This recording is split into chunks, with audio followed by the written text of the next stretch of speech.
All right. Good afternoon to everyone. Happy Friday to all. I am back here for the deep dive this week. Let's check in and make sure I got things running correctly. Okay. We show live there. We show live on this one. I clicked the YouTube button. I think we are all good there. Let me shuffle around a couple of these chats. How's it going to Clever, as well as Michael Pocusa over on the Discord? Let me also say hello and thank you to, let's see, Daniel Hogan over on the YouTube. I did not know this was a thing, really. I'm not necessarily up on the YouTube streaming, I guess. But it looks like we got a super chat, $2. I guess that's like a donation of some variety that's gonna go into the Adafruit account for that. So thanks for that, Daniel. I appreciate it. I hope that you enjoy the live stream here. So without further ado, let me say hello to everyone. My name is Tim. I go by Foamy Guy on GitHub and Discord. This is the Deep Dive program, which is now ordinarily a weekly live stream program where Scott, the lead developer of CircuitPython, is working on different various stuff related to CircuitPython. Scott is out this week. He mentioned during the meeting, as well as maybe I think on this stream last week, that he is moving to a new office, and so that's where he is at, presumably today. He was unable to stream today, so I'm filling in for now. To the best of my knowledge, I believe he is going to be back next week, although I have not specifically talked with him about next week, so don't hold me or him to that, but to the best of my knowledge, I think he's back next week. Deep Dive is a program where we're working on CircuitPython stuff. Typically, Scott is obviously, deep dive, as the name would suggest, down really, really way deep in the core code. I am not quite to the level of depth, you might say, as him, so oftentimes we are working in the libraries. We do venture into the core at times, but definitely not tackling as crazy as stuff as he is typically working on. So today we have some library stuff lined up. Let me give a real brief introduction, though, for anybody that might be catching this on the video in the future, or even if you're watching live and you don't know what I'm talking about yet. CircuitPython is the project that this live stream is centered around. You can learn more about it at the website circuitpython.org. This is basically an implementation of Python that runs on tiny computers called microcontrollers. In this case, I have a Metro ESP32-S3 microcontroller. The main brain, so to speak, on this is inside of this chip here, and in this case, CircuitPython is running on that chip, which means that it can actually interpret and execute Python code. So when you plug it into your computer, it shows up like a thumb drive. You can edit a Python code file on that drive, and then this computer inside this tiny chip will execute that Python code.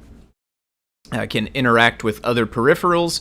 In this case, we have lots of I/O pins with this device. It's kind of made as a sort of prototyping platform, I guess. So it's got lots of I/Os broken out. It also has a micro SD card, and one of the big benefits of this particular main chip is that it is Wi-Fi capable, so it can connect to Wi-Fi networks and do other things.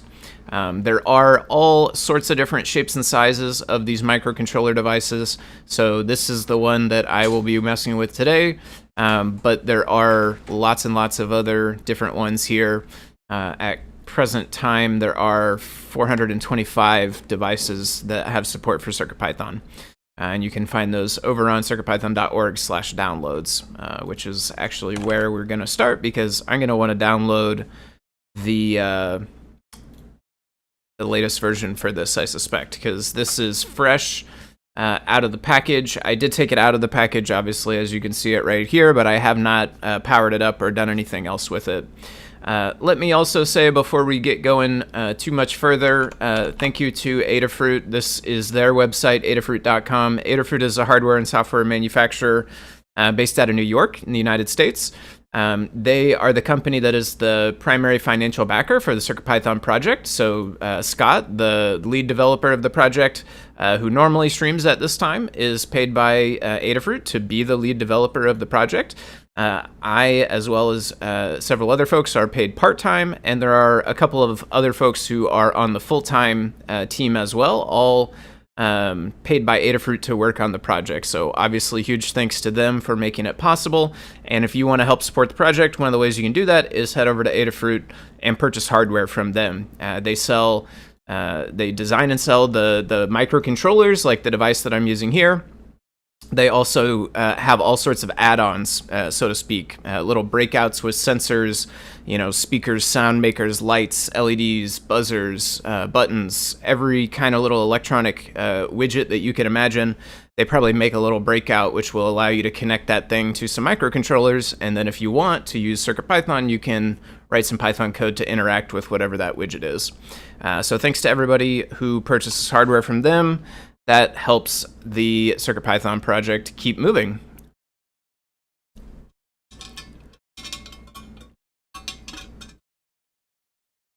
Take a swig of coffee here. Today's docket, the docket for today for me is looking into this. I saw this go by the other day. We were working on some CircuitPython HTTP server stuff last weekend on my stream, which I'll talk a little bit more about later when it's about time to wrap up. For now, the important bit, though, is I was working on a project that uses HTTP server. I ran into a couple of things where I was like, what if it could work this way instead? Or kind of in addition to what it does. And Michael Pocusa, who's in the chat as well. How's it going, Michael? I don't remember if I said that or not, but thanks for stopping by, as well as obviously all the work that you have done over quite a while now on the HTTP server. So I was talking about that stuff, kind of trying to get my thoughts together. And it turns out Michael actually checked out the stream, and so kind of got all of my thoughts sort of raw as they happen, and actually already even has pull request in 4 days ago with a lot of the stuff we were talking about. So we're going to try it out. First, I'm going to check out what all is in it because I don't remember everything. So it does say token instead of bearer. I think somebody mentioned that while I was streaming last time about how bearer is maybe for basic auth or something. And so now there's a different way to do that with token as well. So we'll test that one out. The redirects we did find, so we were doing like, is it 307, 308 redirects, which have the restriction, it turns out, of you have to keep the same method, which means, like get or post, like the HTTP method, which means you can't, with a 307 or a 308, that means you can't accept a post request and then return a redirect to a get request. With 301 and 302, you can. That's added now. I've been diving more into the core lately, implementing TileGrid XL on the Broadcom port. Oh, that's super cool. Yeah, that's pretty awesome. It sounds like you've done a lot of great display work on the Broadcom port, doing a lot of stuff on the Pis over there. If I encounter any issues with the current PR state, I can make fixes live as it goes. Nice, there you go. So we have some live PR review action. That's really cool. Somebody asked about doing that once. Was it David Glauda, I think, mentioned it before, just kind of offhandedly during a stream, that it'd be cool to do some live PR review with the person who did the PR. So yeah, that's awesome. Let's see. So we have our two different redirects. We have headers, get parameter, get directive. Two new methods for headers: get directive, get parameter, add and set. Headers. I'm not sure on what that one does, but we'll play with it to try to get a better idea. I'm very much a play with it kind of person a lot of times when it comes to understanding stuff. So request.cookies, we did talk about that one, so that looks like it's now a dictionary-ish type thing for getting the cookies out, which is cool. We were reading the header and then parsing it out from there. This is like convenience accessor, looks like. Added the docs for cookies, request.formdata.files. He uses new files and files class representing, oh, interesting, file uploads. We'll test out the, I'll test out the SD card. So this one, I don't know if I ever mentioned saying all the cool stuff about this device, but one of the other really cool things is it has a micro SD card slot. Also, one of the really cool things, which we'll see when it plug it in, is it actually has kind of a lot of storage, at least in microcontroller standards. So we could theoretically maybe take a file upload and store it on the SD card, which will be nice because it's actually a little bit tricky if we want to store it on the internal storage because it's read-only, unless we change it to be writable, and then we have to swap it back and forth and play this little dance. So if we can get the SD card working, we'll try that. I think I heard, though, Scott mentioned something about the SD card. There may be issues with it. I don't know what context it's within or what, but if we run into trouble, we could either try a different device with an SD card or store the files on the internal by using bootpy. Added a tuple for route methods. Oh, okay, yeah. I think you used to have to do list. I tried maybe a tuple and it didn't work fixed. So I read this one this morning, actually. This one was if you submit a form with no data, apparently it caused a crash value error, which I had never noticed before, but this person did rad error 6000. That's fixed in there as well. Redirect has preserve method. Okay, that's a good way to do that. Yeah, I was struggling to come up with the right way to expose the API for that, but add another Boolean is nice. So you have redirect. I think is it permanent? Maybe is the other one. There's another Boolean flag, which was previously letting you select between 307 and 308. Now we have preserve, which would, if that's true, that one would be the 307, 308, 301, and 2 are the non-preserves. Cool. Status. Oh, okay, so setting, yeah, that's cool as well, setting the status. So when I ran this before, the 301 status, what do you call it, enum, like helper variable didn't exist yet. I was returning it, quote-unquote, manually, and we had to make a tuple or something with the status in a string, I think. This allows you, it looks like, to put an int new status parameter for setting the manual status codes. Sounds like maybe that'll be a little bit easier. New docs for redirect. Debug messages changed a little bit. Elapsed time. Oh, that's cool on the end there. Nice. How long it took. Yeah, that's actually really interesting. That's faster than I would have expected. So some of these microcontrollers are pretty speedy, though, honestly. Updated the docs for the form data, typing for the query params, form data headers, server serve forever now accepts a poll interval, which adds a delay between calling poll. Interesting. Okay. So you could set, like, 5 seconds or something. It would wait that 5 seconds between, whereas before it would have just gone as fast as it can, I assume. That does mean your clients could have to wait, though, right? So if you set 5 seconds, then that means a client could be waiting, up to 5 seconds, or a little bit less, I guess.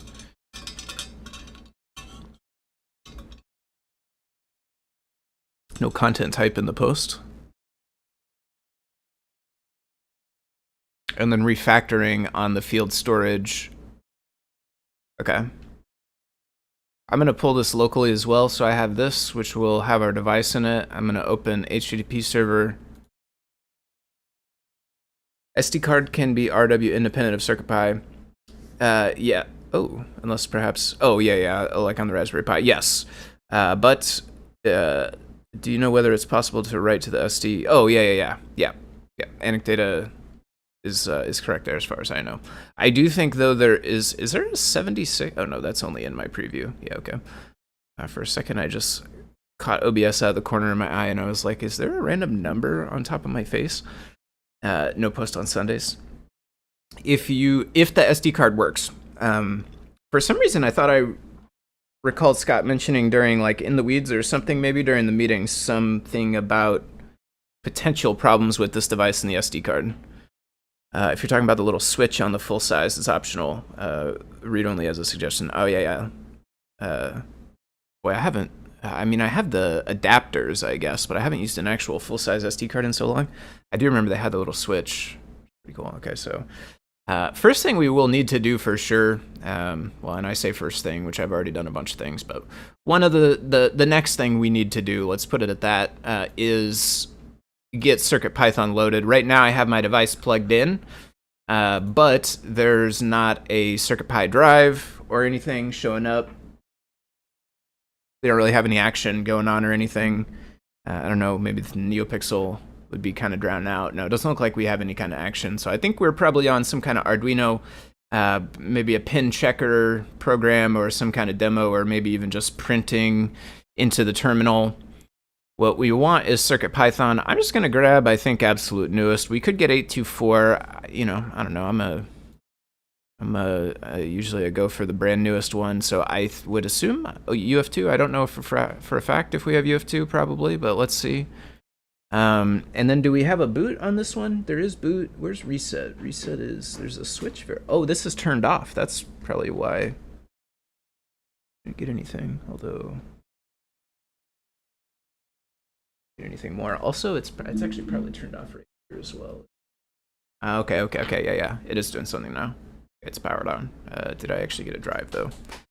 The lights, it is a little washed out. I guess I could turn the light off, but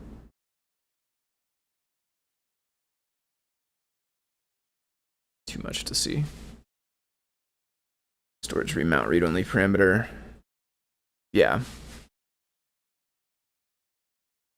Yeah. During my testing poll interval, fixed the random restarts of the MCU. Oh, interesting. I don't use serve. I don't use the serve, the long one very much. Serve forever. Yeah. Software read-only is what we're talking about, I think, for this one. Okay, that is running. I don't think we still didn't get a CircuitPy drive, so I do think it's probably on Arduino of some sort. How's it going, Wayne Taylor over in the YouTube? Thanks for stopping in. Check out the stream. Hope you're having a good evening, or day, whatever time of day it is. It's getting to be about evening time for me. We downloaded that. We do have a boot. Where is the reset? That's where I actually left off. Where's the actual reset? You know, I kind of want the light on, even though it washes out the LED. I think we're going to put that back.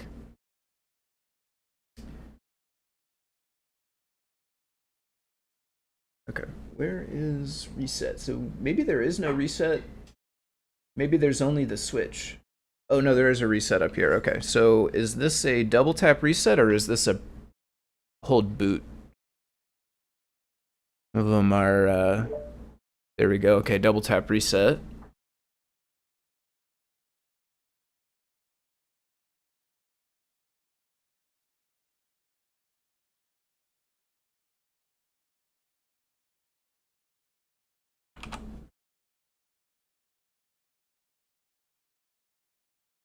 Let's see, as in calling a REST API from the ESP32 to send data.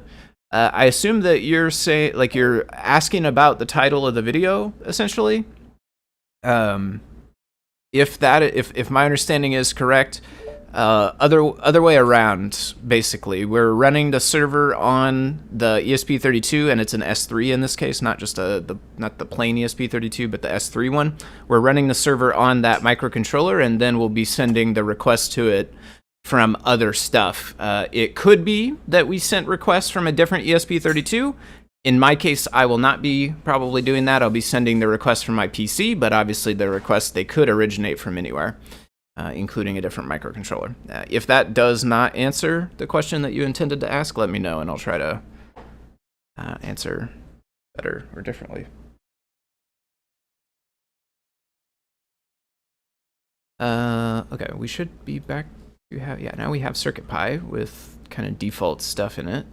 We got a CodePy, probably just print hello world, and then we got a settings.toml, which is a nice touch. I don't think it used to do that. That's fairly newer. Okay, I will need to set some stuff in my settings.toml, which I'll need to do obviously off the screen. Oh, this is HTTPServer. Where's this? Yeah, refresh, there it is. CircuitPy. Okay, so here's what I'm gonna do is we're gonna bounce this over to here for now. I'm gonna double check that I am showing you this one. Indeed I am, and then we're gonna steal our settings file from a different device, except for that uses a different kind of plug. Let me...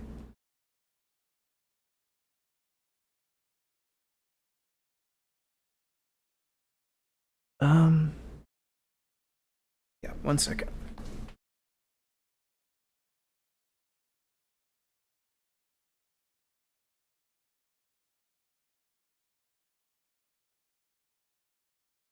plug in the Feather TFT for just a moment. And here.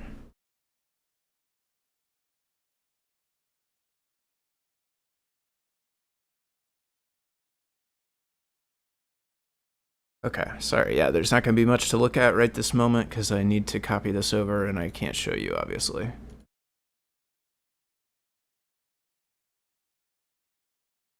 But just imagine it's me copy-pasting my settings.toml file.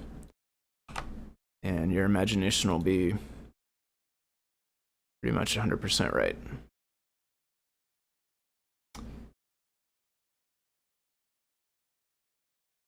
Yeah, okay, close that. Open this. Bring that back.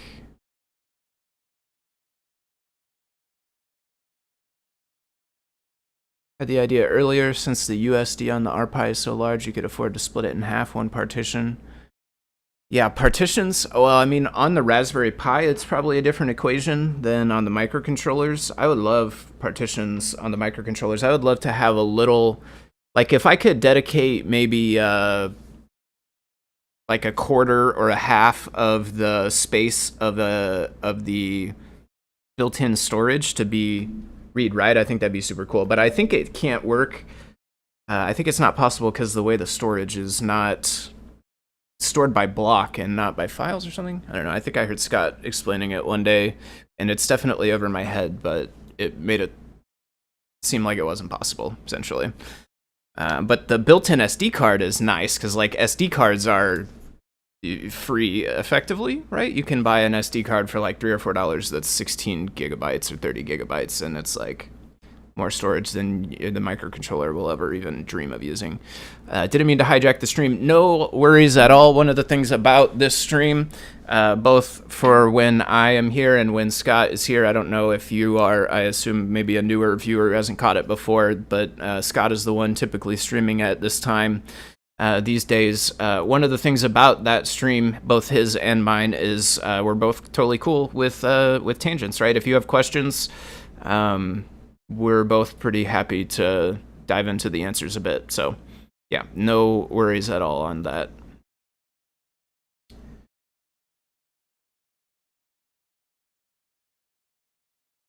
Issue is the host PC can't share the FAT with another host, but with partitions you can have two FATs and only give one to the PC. Nice, okay. So I'm gonna get the latest version of the code, which is, well, not latest, but I'm gonna get the one from the PR. GHPR list, GHPR checkout 67.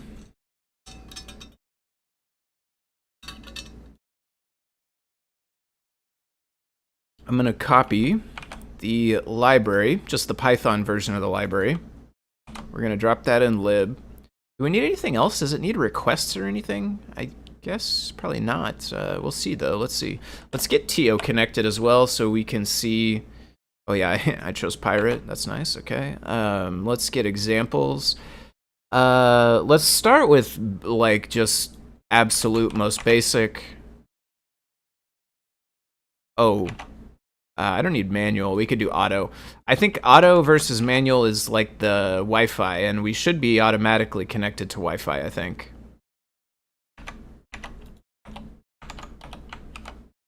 Because of my settings toml. So this one is saying /static, and it has slash to return a string. So we don't need /static. Oh, this did not. It did actually. It failed. I guess we do need to do manual. One second. Let me look at my settings toml again. I think there's a switch in there as well. Maybe could I have turned it off? Or do I need to like full on boot up again? Circuit Pi Wi-Fi SSID. SSID password. No, just password. I'm gonna give it the old reboot-a-roni here. I'm gonna use this cute little switch that's on it. See if that makes any difference. Oh, interesting. We got some like bootloader stuff there.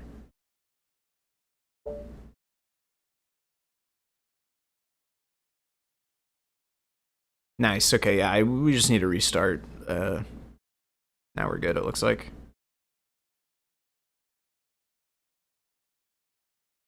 I wish this had copy link. Oh, it does. Nice. Thanks, PyCharm.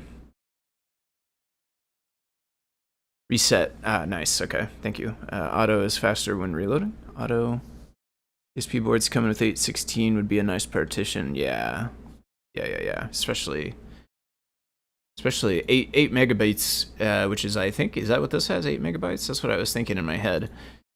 Is like, oh, it's even bigger. So that's the 16 megabytes, I guess. That's so much space for a microcontroller. It's so nice. Okay.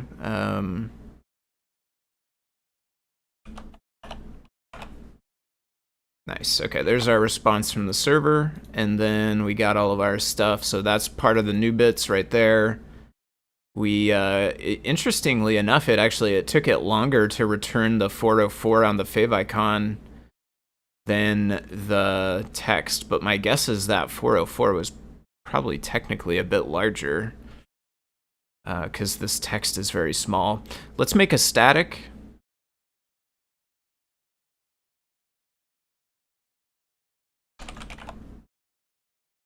Let's put in there an index. And let's put on that index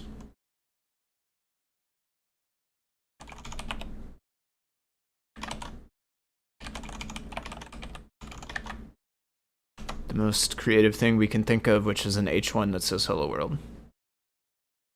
And then I think that does not change this, but we would be able to do this now. Get our page. Cool. Okay. All of that stuff is working.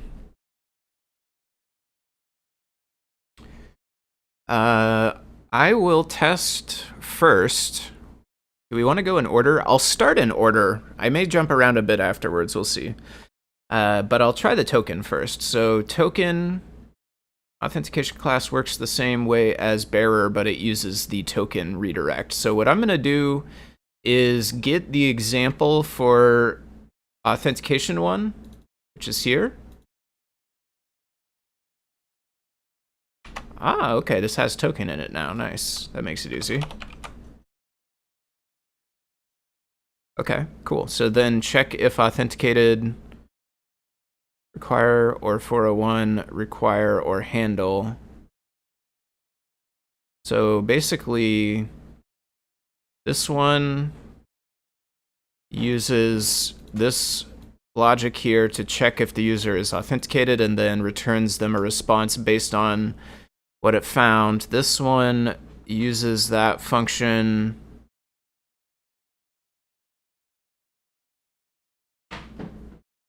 but if it's not authenticated, it maybe modifies something inside here, which then gets passed to this. Oh, if it is authenticated, excuse me, if it is authenticated, then it returns effectively true. If it's not authenticated by default, what it would do is the 401 it's saying there, which is status code 401.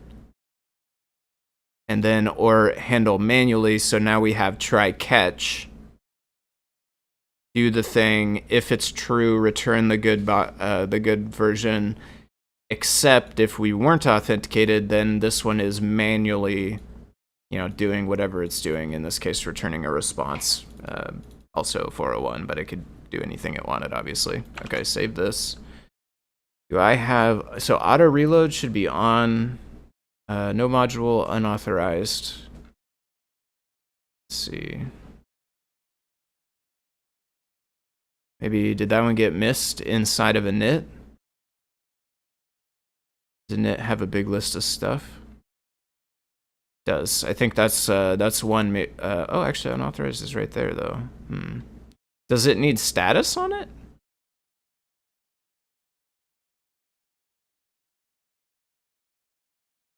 It might need status on it.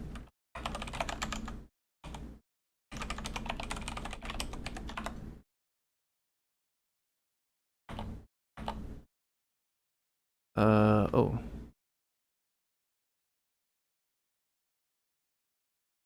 Wasn't there some discussion of defaulting to index when the path? I think it does if you don't handle it. I already overwrote my old version, but if I go back, I think the reason why that didn't go to index is because we overwrote slash here and we returned this thing here. If we did not have that, or if this was something else, then I think by default it does look for index. But Michael also already answered and definitely knows better than I do.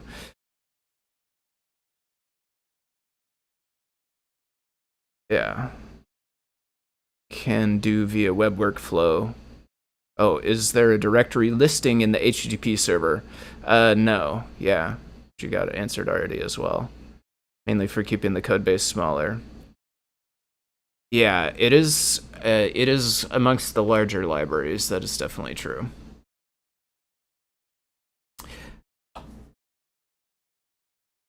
Yeah. I think I would see the directory listing potentially as a problem that goes along with templating, which is another problem that I'd like to see an answer to. And I think the answer is probably a separate library, because the file listing, I think the easiest slash best way to do it would be with a template that can then like for loop the files effectively. I've been researching a little bit. I have not actually tried this thing yet, but I have found there's this, which is something I want to try.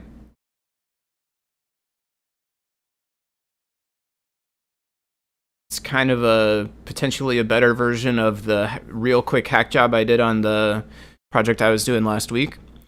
But if we had templating, and I think separate library is probably the way to go at this point, just because the HTTP server is starting to get a bit big. But if we had templating, then it'd be super easy to have a template that is a file listing, and then maybe you could turn it on optionally if you wanted.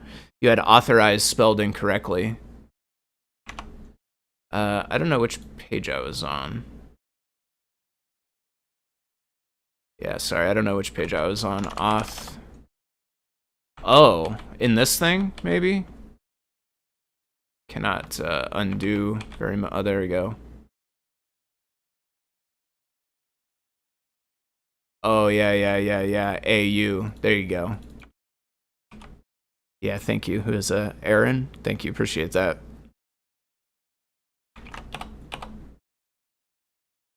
Yeah, coding on a live stream is so nice. You can have people check, like, that's like a thing I totally would just have not caught at all and just been convinced that the dot status was the fix for that for the rest of my life. I would have been probably. So, yeah, thank you for that. I have to run right now, but I'll catch the rest of the stream later. Need to use HTTPServer for an upcoming project. Awesome. Yeah, take it easy, Ryan. Hope you have a good night. Thanks for checking it out.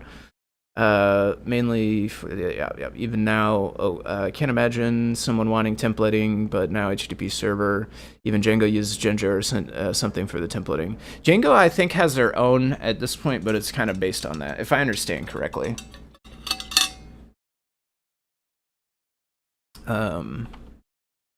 Okay, I don't know if I ever did save. I think I saved this, but then we restarted it. Okay, there you go. So there, the fix on that, there was just typo on the A after the N or before the N or whatever, Michael. You want to swap that one on us. So then we can do check, and we have a couple of ones. Do I still have my tests for this thing? No, we're gonna make some more. I have a folder. Oh, okay. Well, that's okay. I clicked on the wrong one. Here we go. Yeah, we have a folder for it. None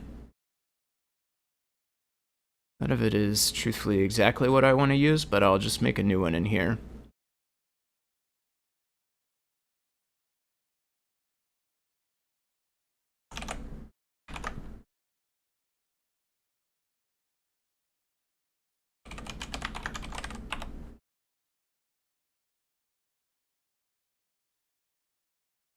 Once I make this, then we'll copy it. Well, no, let me just do it this way. Okay, let's do basic first. Double check basic, make sure it still works. So I have saved this now.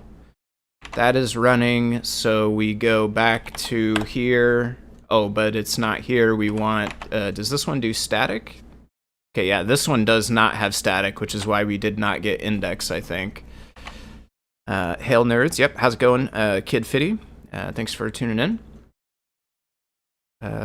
We will go to /check. We are not authenticated. I am a little surprised it didn't give me the pop-up thing. Shouldn't it give me the pop-up thing? I wonder if I have, like...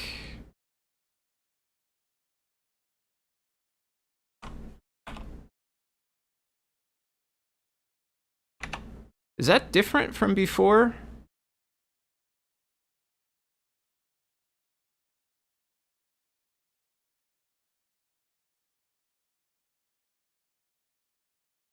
I'm gonna try the old version real fast. I thought it would give you that pop-up, like that old school JavaScript alert. Where did my browser go? What did I do with the tab?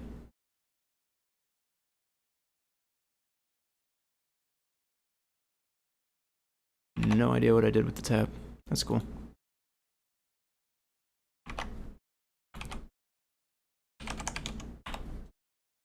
Maybe the 401. Maybe we need the 401 actually. Let's try require or 401. Require or 401. That's okay. So because it didn't return, so that thing pops up, like the client browser is responsible for that. Probably. This is my understanding after now seeing it. The client browser is responsible for that, and it's only going to do it when it sees the 401. Because this one did not return the 401, it did not pop up this thing, which makes sense. Everything could be used by end user is importable directly. Okay, that's good to know that you can import everything. Does that, no changes, okay. Okay, so our basic auth, what is our stuff? It's just user and password. Password.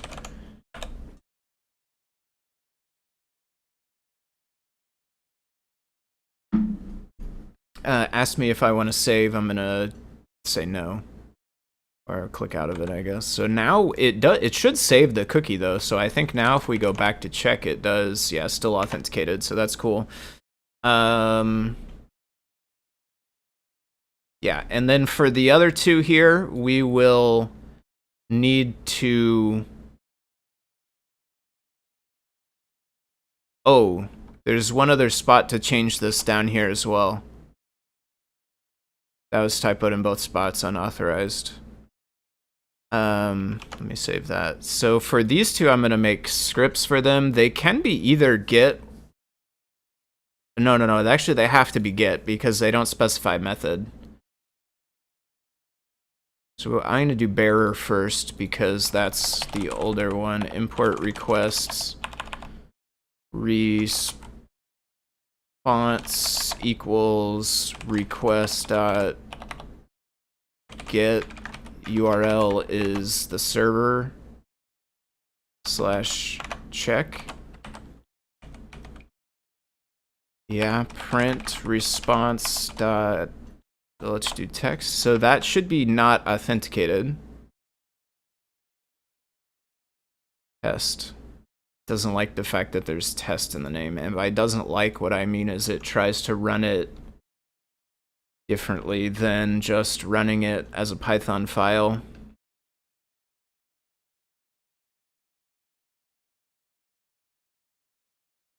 If I make it not test, will it run? Yes.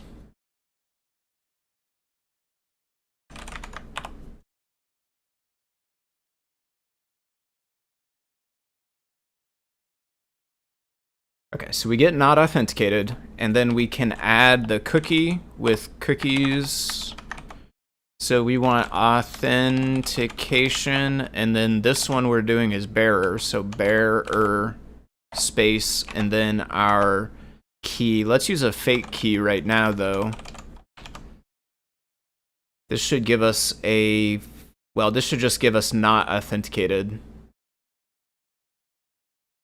Oh, I messed this up. Okay, not authenticated. Let me duplicate this and do, what's the 401? Checker 401? Require 401.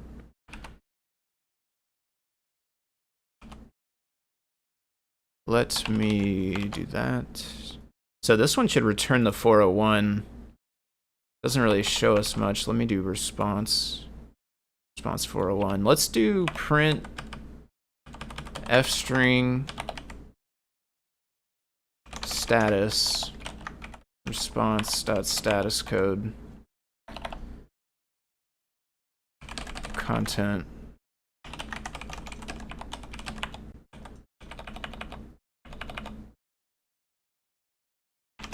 When could you, oh sorry, I accidentally bonked the microphone. I don't know if that was loud, my bad if it was. One could see even subclass token to have a different prefix. Oh, interesting. It's kind of cool. Okay, 401, so that should give us the content and the status. Get 401 and then empty content. And if we go back to that one, we'll get 200 with our not authenticated. Okay, but if we have the real password, it's not a password, but a token.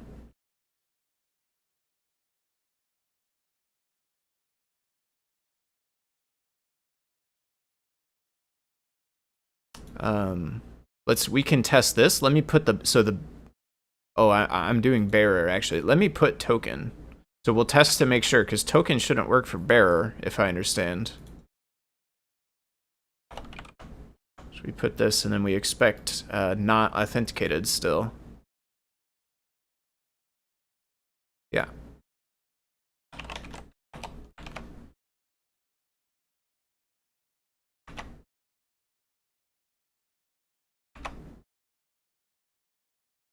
I gotta remember the alt tab between these. I don't know.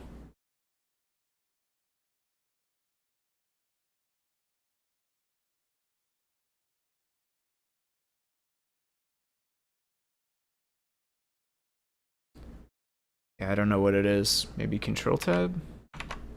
It is control tab. Looks like, and you can keep going through the list. Interesting.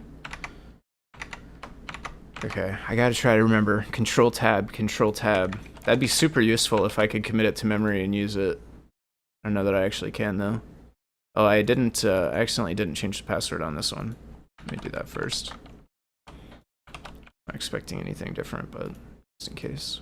What's the one to run it also? That's control F5. I thought I made one like Alt R. Is that gone, I guess? I don't know. Shift F10.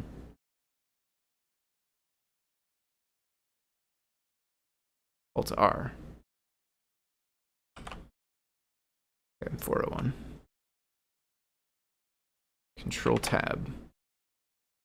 Copy, control tab. I'm gonna replace both at the same time. Alt R.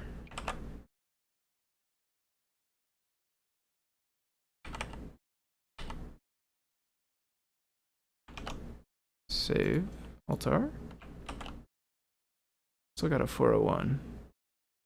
Have I been messing up bearer the whole time? Or did I mess up authentication? Let's try this one.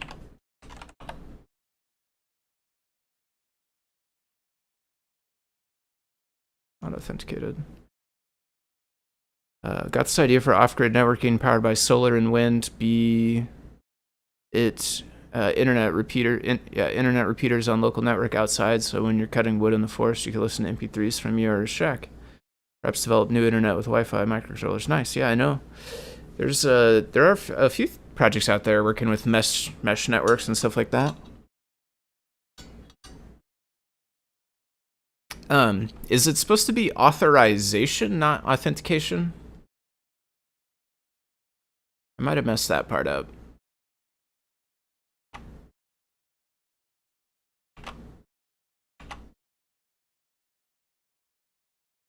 It says authenticated. Auths.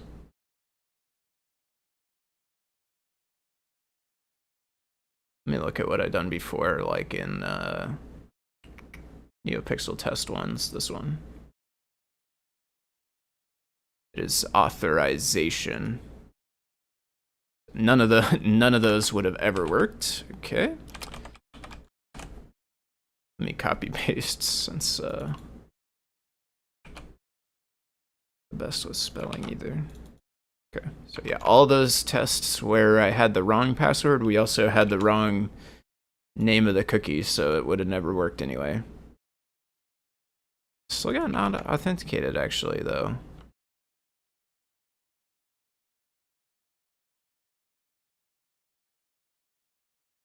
Line too long.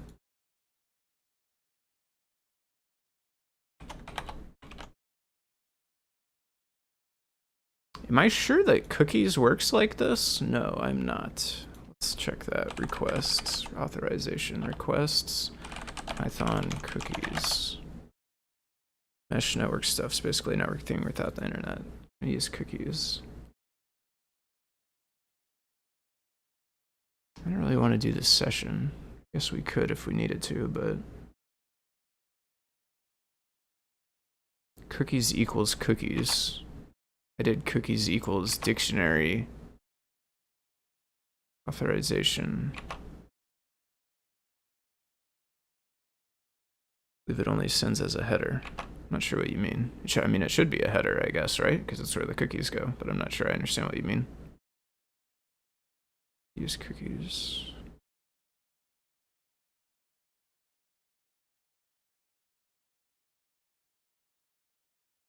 Headers. Do I have to use header instead of cookie?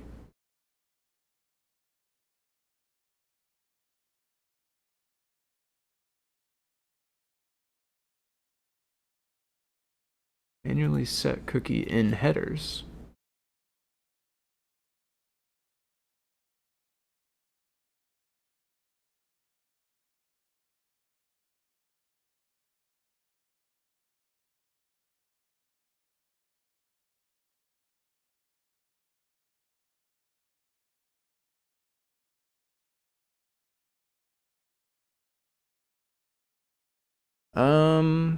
Boy, it'd be convenient if I could see the request.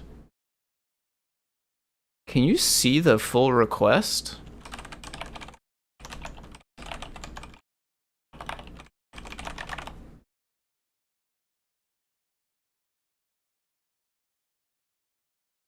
You make a function that does that.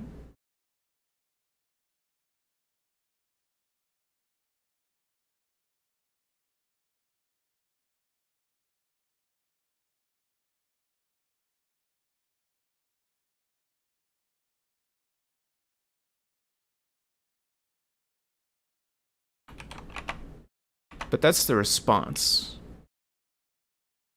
But it does say response.request.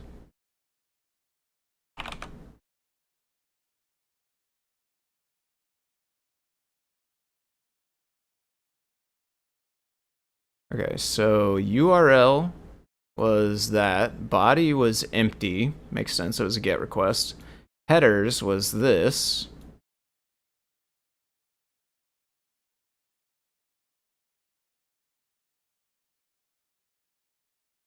Oh, it put a,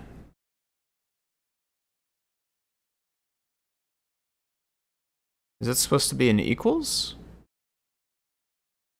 Authorization bearer.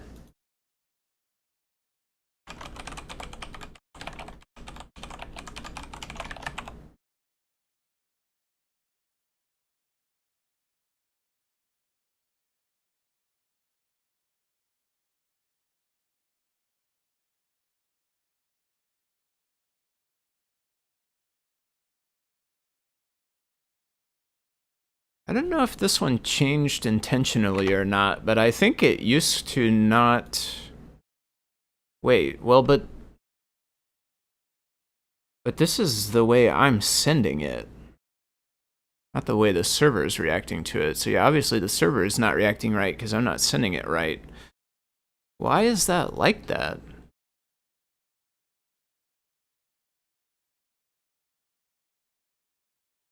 Oh, wait, that is... Well, because cookies could have multiples in there, I guess. It's not supposed to be a cookie, is it? That's what you're trying to say in the header, I think. Yeah, I think I'm catching up at this point. It's not supposed to be a cookie. It's supposed to be an actual header called authorization. Yeah. Header's not... Yeah, okay. Yep. Sorry. I am... Got too excited about the cookies. I got too excited about the cookies property. Got ahead of myself. It's not really supposed to be a cookie.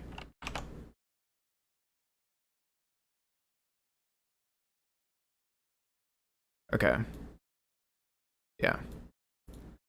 Yeah, and then I didn't understand when you told me before.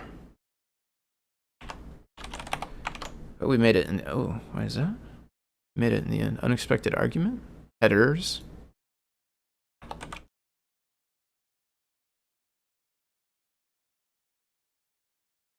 Authenticated. There we go. Okay.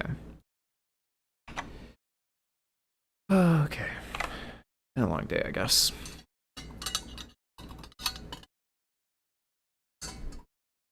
Okay. That is working when we have the proper password. Let's go back and test the wrong password again, since we were not actually doing valid tests back then.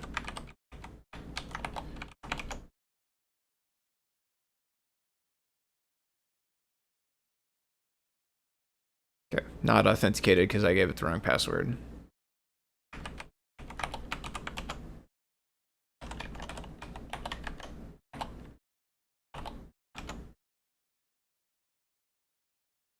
Also been putting this one inside token instead of bearer, which is what it should have been in. Oh, no, I didn't. Test token bearer. Oh, okay. I made them I made the names wrong, really, is what happened. It should be, one of them should be bearer and one of them should be token.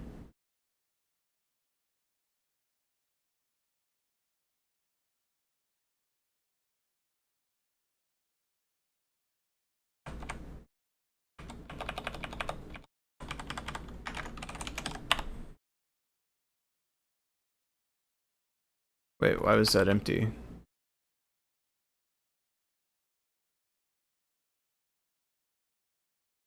Oh yeah, one of them's empty.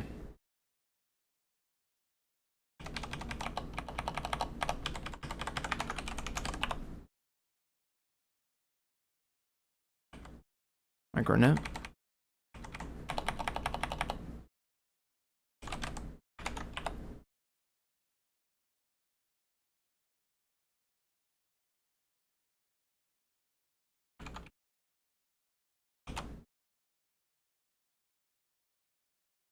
What's the last one? Require or handle? Let's add that one as well while we're here. Might as well do the third test too.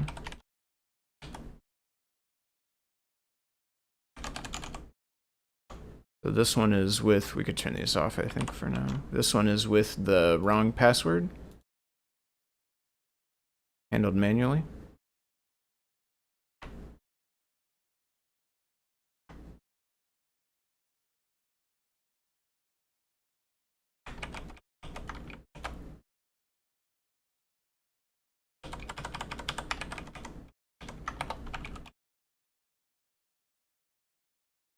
Nice.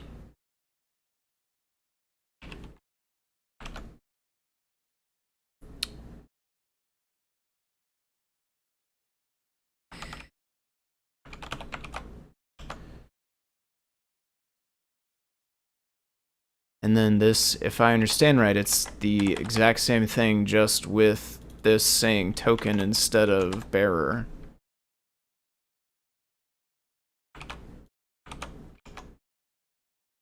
So that one, and then it also, in this case, it has different token as well, although you could theoretically use the same, I guess. I mean, you probably would only use one or the other, in most cases, I guess.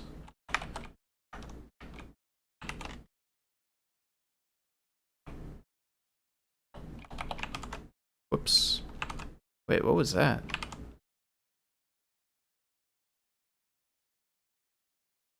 Huh.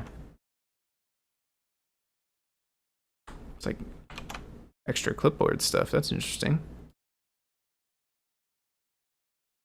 Not authenticated.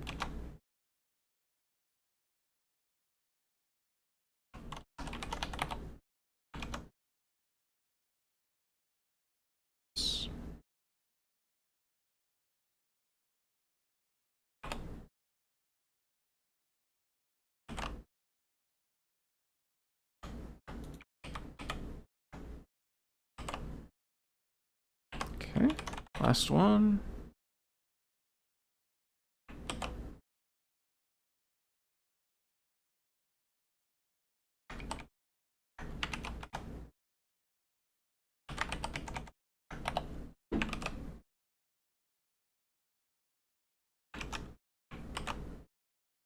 Okay. All good. Redirects, I think, are next.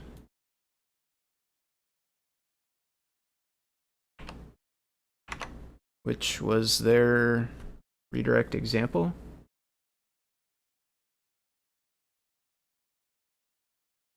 Redirects. Let's get that one.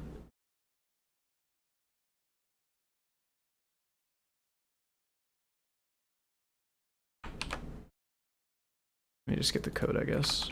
I'd rather need the file. Okay, so we have Google Adafruit CircuitPython. So /Blinka redirects to CircuitPython /Blinka permanent true. Status moved permanently, preserve method true. Yeah, permanent and preserve method, and then you can also just do status as well directly. Temporary login redirect /login. Preserve method.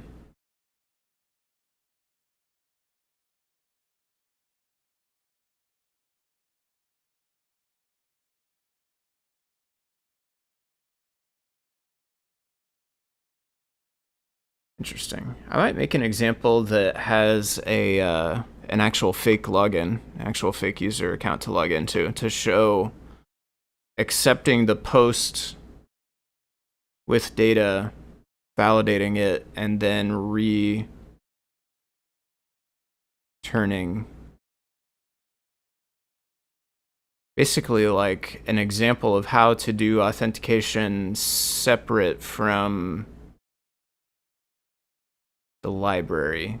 All the authentication that we've seen so far is all handled by the library, but the user could make their own scheme with their own, what I'll call a database, although I don't know that we have support for any straight up SQL databases or anything, but they could have their own database, some other format, validate their users themselves. Another example I want to make for people is one that shows storing stuff submitted in a form in the NVM. So they submit something through a form and it's stored in NVM, and then maybe it shows on a different page or something. Because I see folks ask for stuff like that, like making a configuration server page where you have configuration values that you can enter in on a quick little mobile page or whatever. Have them saved in the microcontroller. So we're basically gonna just slug is none or not. Root. Okay. So this one will not get handled by here because it will already have matched this, I think.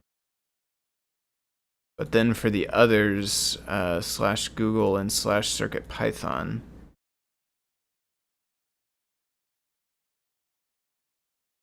would redirect to the value given inside the dictionary.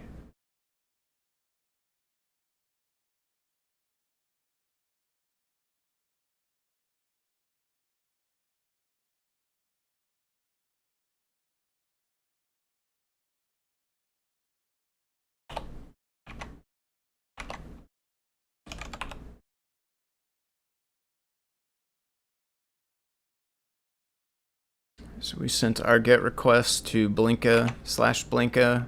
We got a redirect with permanent true to /Blinka, and then permanent, I believe, is 301 instead of 302. That's moved permanently right there.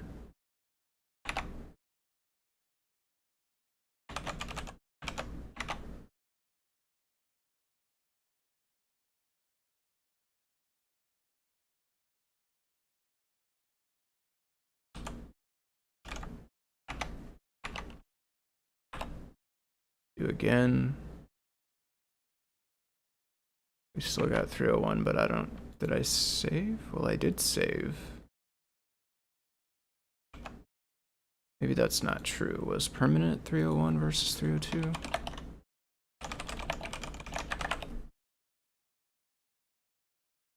It's like found, though, not permanent, I guess. Well, but it's moved permanently. Temporarily. I don't know why this is called moved permanently and then found. Like, it should be moved permanently and moved temporarily.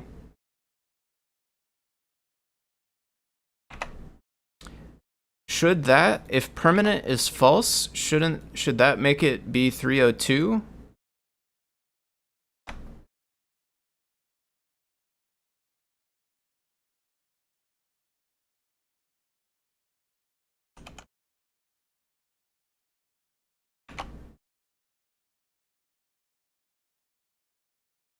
All right.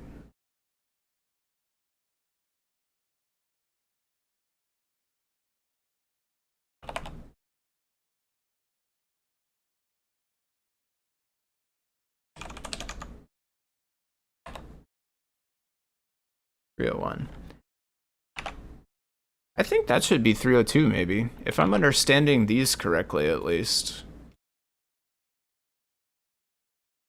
Because that one says permanently and has permanent in the name.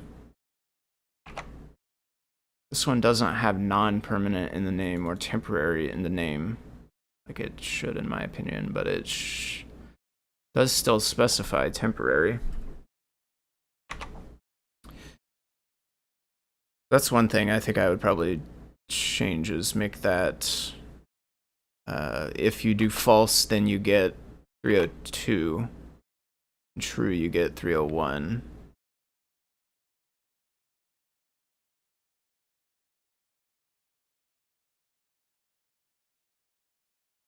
Go back to true, it doesn't really matter what we leave it on. Shora, how's it going, Beata?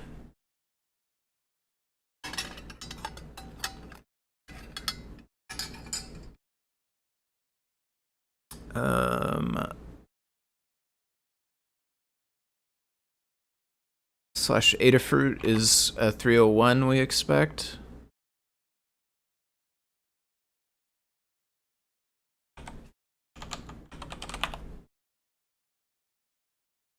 Yep.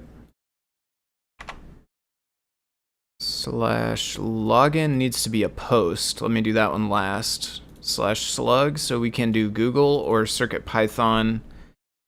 And those will be whatever is default, which is, I think, 301 probably, but we'll see. So slash Google and slash CircuitPython.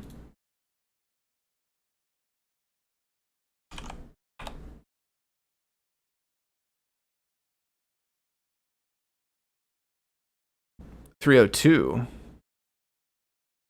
is the default.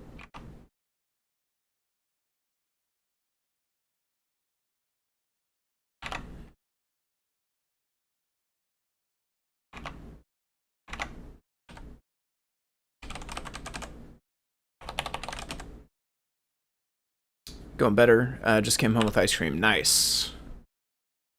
Always down for some ice cream myself as well. That was a 302, which is the same thing. 302, okay. Slash CircuitPython. And then slash Adafruit we could use, but it is going to hit this, not this. And then slug, we could do an unknown one. Like slug. We get unknown redirect. Because it's not in the dictionary.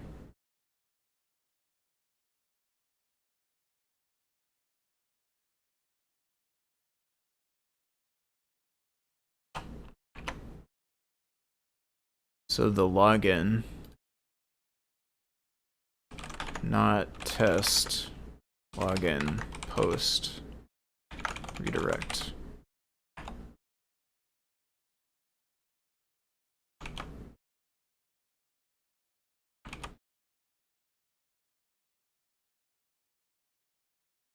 Slash login. We don't need any headers.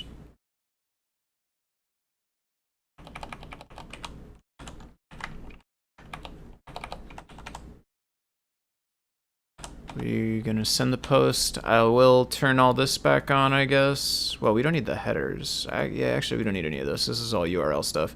Status code we're interested in, and actually we're kind of interested in headers as well. Let me do some stuff here. Let's say print.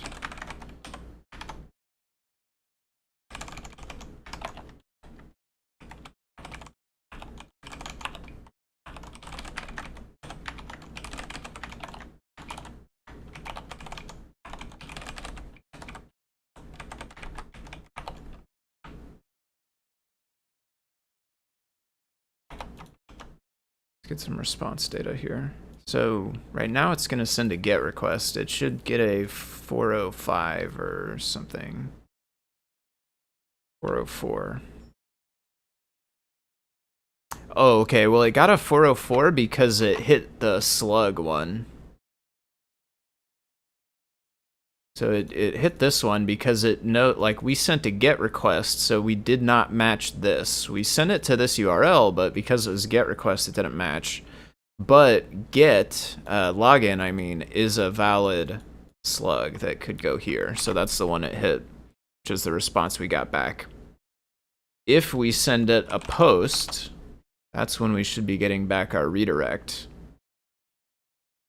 Except I got a 405. Not allowed.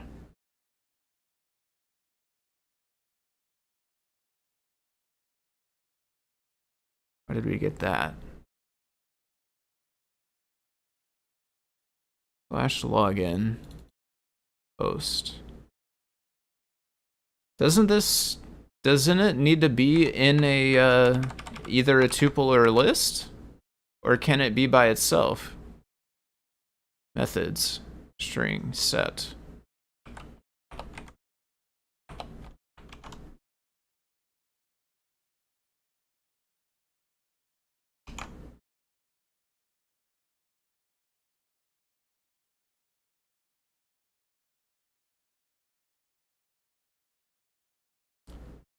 Oh, that's weird. We got different.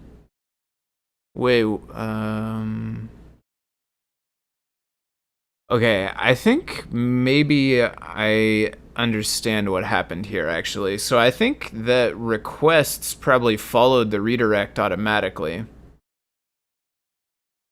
I think the server gave us the redirect. Requests then followed it, and because it is a 307...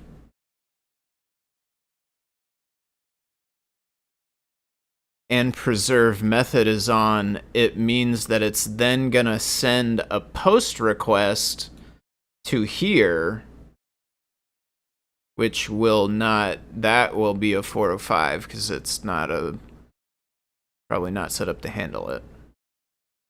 I do want to see the URL. Will it show us,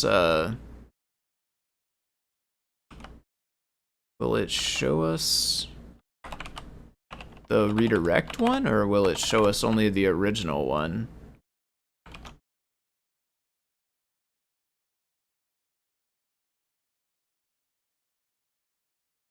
The redirect one. So that's where then we sent our 4 or 5 to there, and we got our not allowed back.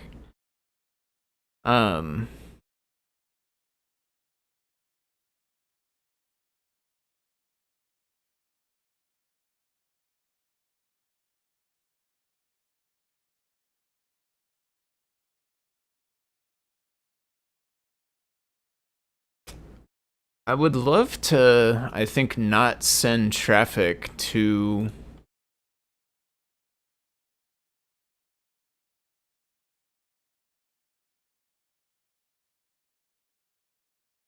I go back and forth, I guess. I'm not sure I feel super strongly about it, but I think I'm inclined to say we probably ought not to send the invalid traffic to the real server.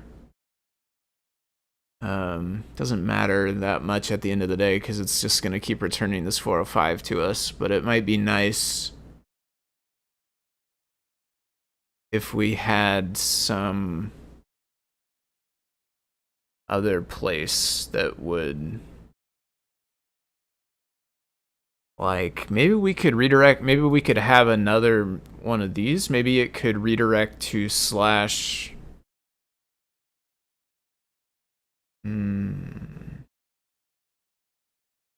I don't know. Maybe we make a slash post on here or something.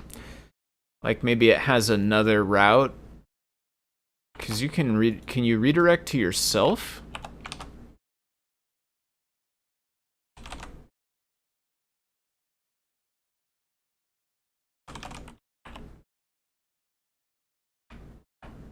Whoops.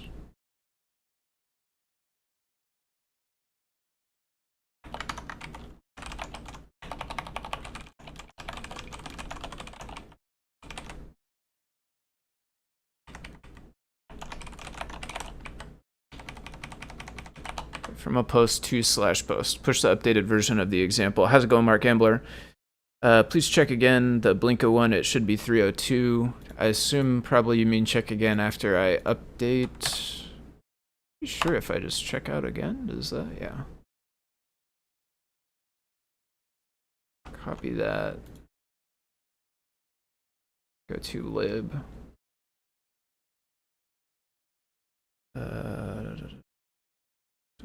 Yeah, that was okay. So we're caught up there. Okay, let's go here. Delete that. Paste the new one.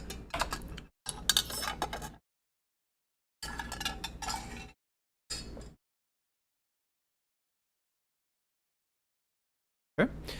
And then the Blinka one with permanent false should be now. Okay, so let's do permanent true. That's how it was initially, it was permanent true. So let's do it that way again first. Delete this stuff. 301. What is 304? Not modified. Oh, okay, that's like just use the cached one. Okay, so I'll go whoops, back. That again. So now if we go false here. How's it going, Nicola? Welcome to my Adafruit Industries Live. Save this.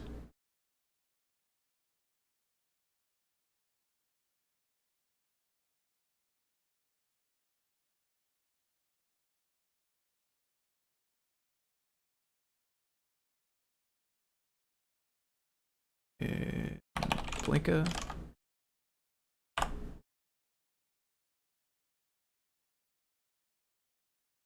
I still got 301, but I wonder about cache.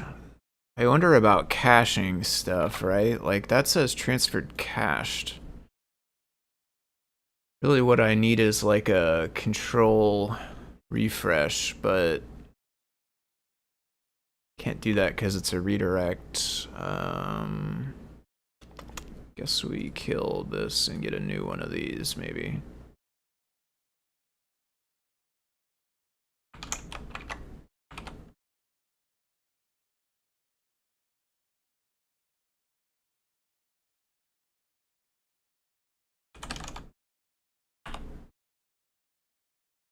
Yeah, that one got a 302.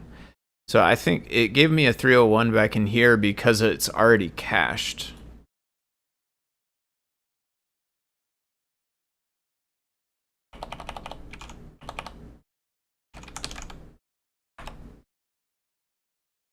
I could clear the cache somehow. Like probably clearing history. Oh, there we go. I did resend and we got a 302 now. Cool.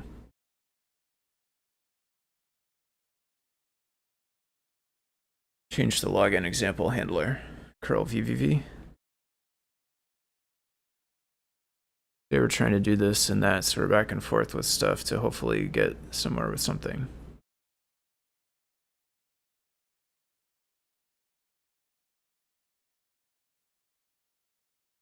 It's not a altogether inaccurate representation of what's going on, I guess. It's a touch vague.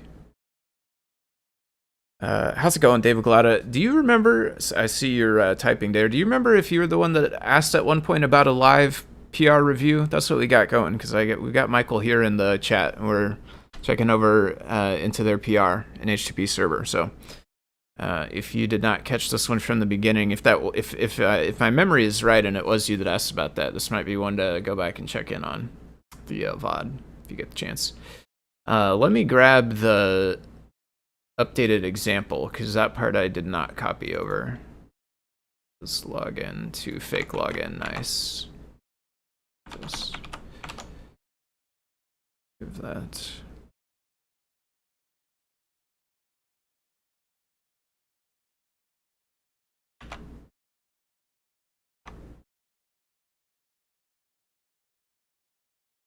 Okay, so login, that's going to go to our slug with our unknown redirect.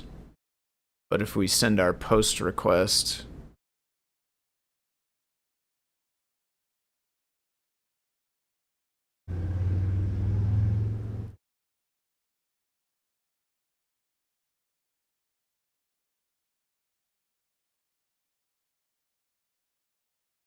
yeah, nice. We got our temporary /login, and then that one sent us over to fake login, which then gave us back a 200. Typing about Teddy Rubin, reviewing PR with the author in the chat. Nice. Today is the day. Although I think maybe we've done some HTTPServer stuff before with Michael in the chat. So then, one test, can you do fake login, preserve method true? So the only other one, if you did permanent false, would that be a 308? Or am I a step too far with that? 7 still, okay. That might be one. Would there be any caching here? I'm not sure if requests has caching like the browser. I don't think so, but I'm not sure. That might be another one though where a 3.0. Oh, wait a minute. Oh, I did permanent false, which is temporary. Yeah. Permanent true, that's what I actually was intending to do. And that one is permanent. Nice. Cool. And then, yeah, we already checked the other one. 301, 302. Nice. Okay. So, yeah, those are, I'm pretty sure those are doing exactly what I expect now. Yeah, so it's truly 308, 307 temporary. Yep. Nope. Alyssa says nope. Okay. What else is in the...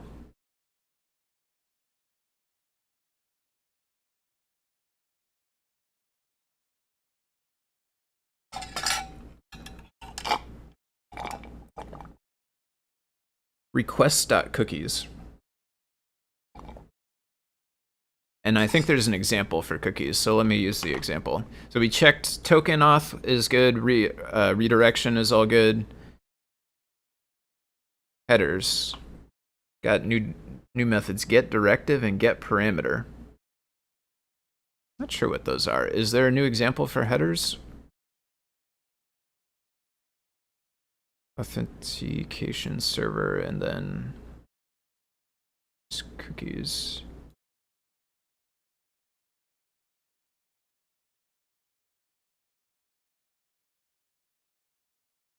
No. What do these ones do? Headers got new method, get directive and get parameters. Nope was for no cache. Oh, okay, for requests. Nice. Thank you. I appreciate the heads up.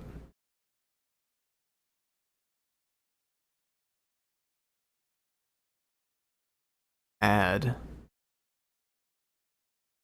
get list get directive returns the main value directive for the given header name or default if not found.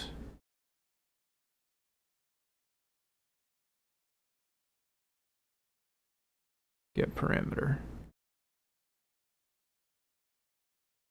Do you ever create a headers object?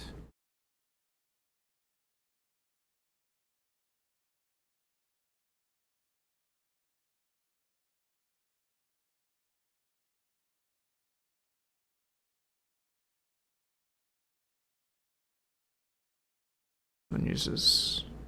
This one does use headers actually. Okay, so we'll do this one as our test because it is using. In this case, it's using set cookie headers and adding 2 of the same one, which is nice to test that as well. Okay, let's do this one. Copy this. Copy these ones to here. Let's see. Directive is like main value. The main directive is like main value, like text plain of the header and parameters are like char said. Okay, the value directive is like the value side of the key value pair. Sounds like probably, but in like HTTP lingo, it sounds like maybe vocab. Okay, so that's like this.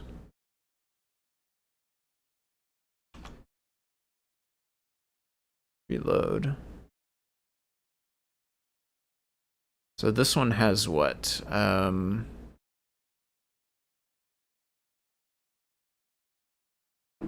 Slash? Yeah, just slash, okay. And then that will give us a page, which I think will have something we can change on it. Oops. Kind of stream, don't know much about. Oh. Catch up back here. I have you stream in the background, find the topic super interesting. My feeling is that with storage memory performance network on the S3, it becomes very interesting for people more on the software side and less on the electronic side of making. Yeah, I totally agree. Like the amount of space and RAM is getting to be where it's just like you don't have to think about it anymore, which is nice. From the software background myself, it's definitely. Having the web server is a great match for people who want to do web development. Don't know much about programming a web server. I was left in CGI. I gotcha. Kind of stream is very interesting. I'll have to re-listen. Yeah, I messed with CGI just a tiny little bit. CGI Python scripts. Not very much though. And then the next kind of server thing that I set up was more sophisticated. It was Django after that. CGI scripts. That was a few years afterwards, though. Used those little CGI scripts for a while. Got a lot of stuff done with those. Disappeared from the screen. Oh, I probably moved it or resized it or something. Thanks for the heads up. Oh, wow, it's like totally gone, huh? What do we do with it? 70?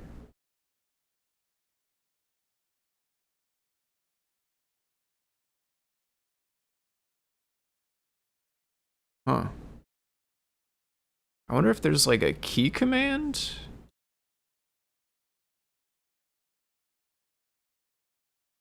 That like minimizes?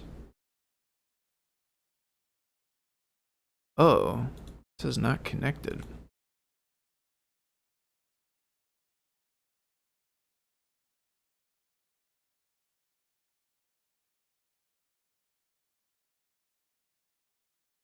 Yeah, thanks for the heads up. I have no idea how that happened. I probably clicked something, I guess.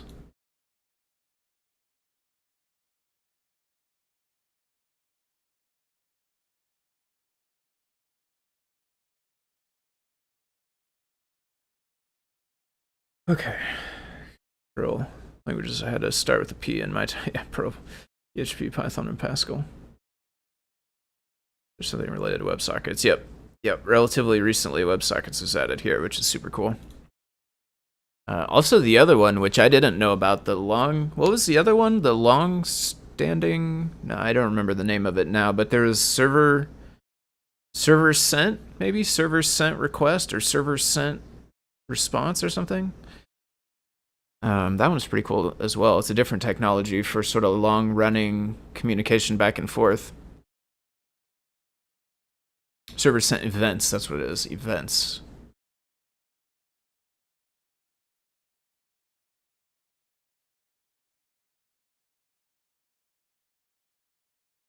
Yeah, I'll just use this, I guess. We're in the old private here, so let's get 154. Dark theme, light theme. After changing the theme, notice the tab stays open. After changing the theme, close the tab and open again. Notice the theme stays the same. So I am presumably on light currently. I'll click to go to dark. So now we're on dark. And it did put us on question mark theme dark, but we could take that off. Just prove that it's actually stored inside there. See, now we're just on slash and we're still dark. But then if we go theme light, it's going to put that back, but it's also going to save into there where we can do this. Saves. And then if we look at the actual request, what we shall see is in the response header, we have set cookie theme dark, and we would have the same if we do this.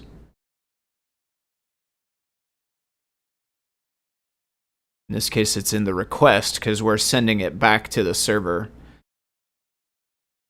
Theme dark.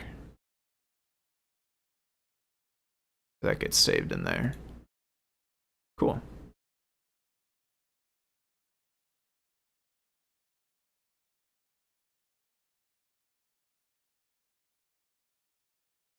Why is it? Does it replace value 1 and value 2? Somewhere we changed to dark and light?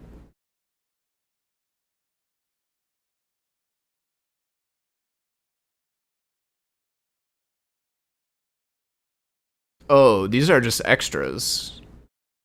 Do we have slash? Do we have those? Cookie 1, cookie 2? I didn't see those, but I probably didn't pay close enough attention. Another place we can find cookies is over here in storage. I only have theme. Oh, but headers doesn't do anything. Is headers supposed to get sent back? Or is it just, is this one only an example?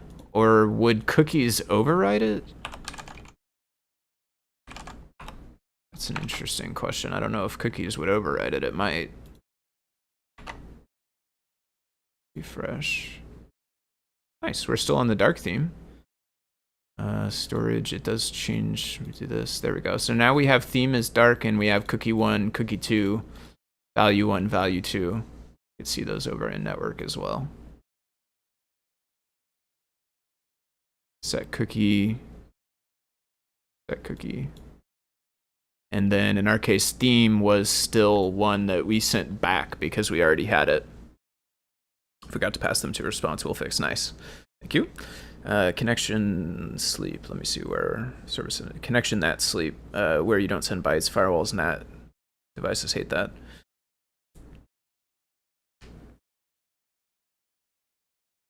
Okay.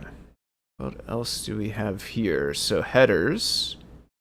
Get directive and get parameter. I did not necessarily test exactly, but we can try maybe print headers.get directive. So yeah, it'll be interesting to see what does this do, because it has 2, so I guess it either prints only the first one or prints both.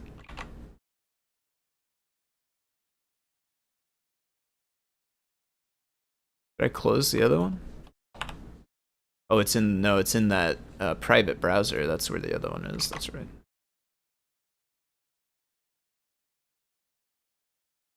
Does only the first one.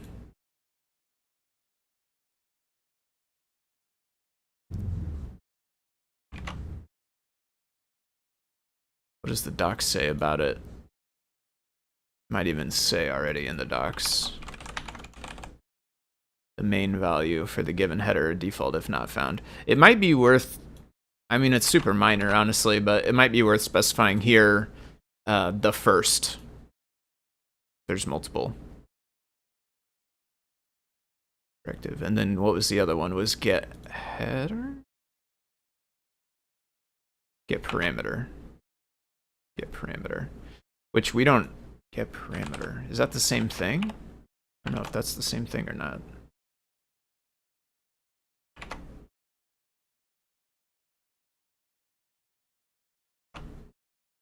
Function takes 3 positional arguments. Did not do that one correctly. Okay, 70C. What's this?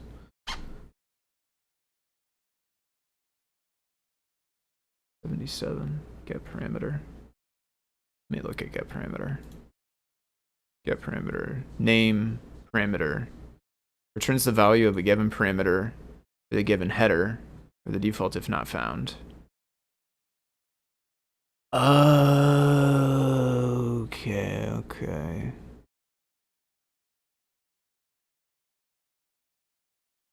I see. Okay, ours does not have that yet, but we could make one. We could say headers.add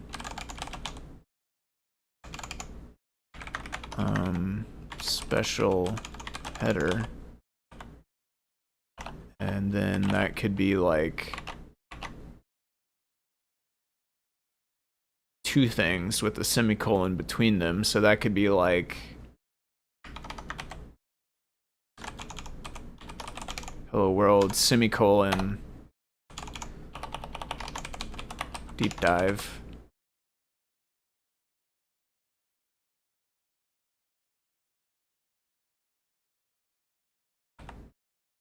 Okay, so then it would be special header, and then oh, but we need equals, char set equals.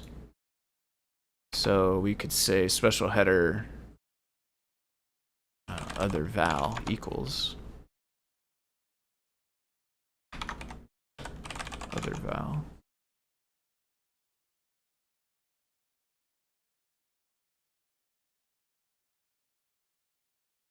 Okay. Why do you do that to me every time, YouTube? That's so annoying. Okay. Deep dive. Nice. Cool. So that pulled out that other val from there. And then, yeah, the other one, the get directive, that one doesn't take this, and it would get us hello world, which is the like main value or directive. It sounds like it's the kind of like actual real name for that. Nice. Cool.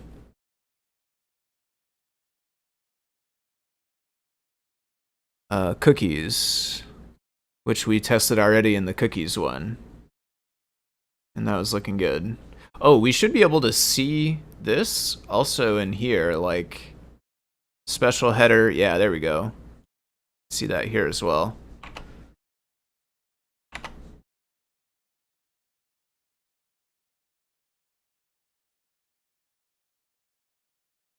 Whoops, accidentally opened the wrong thing.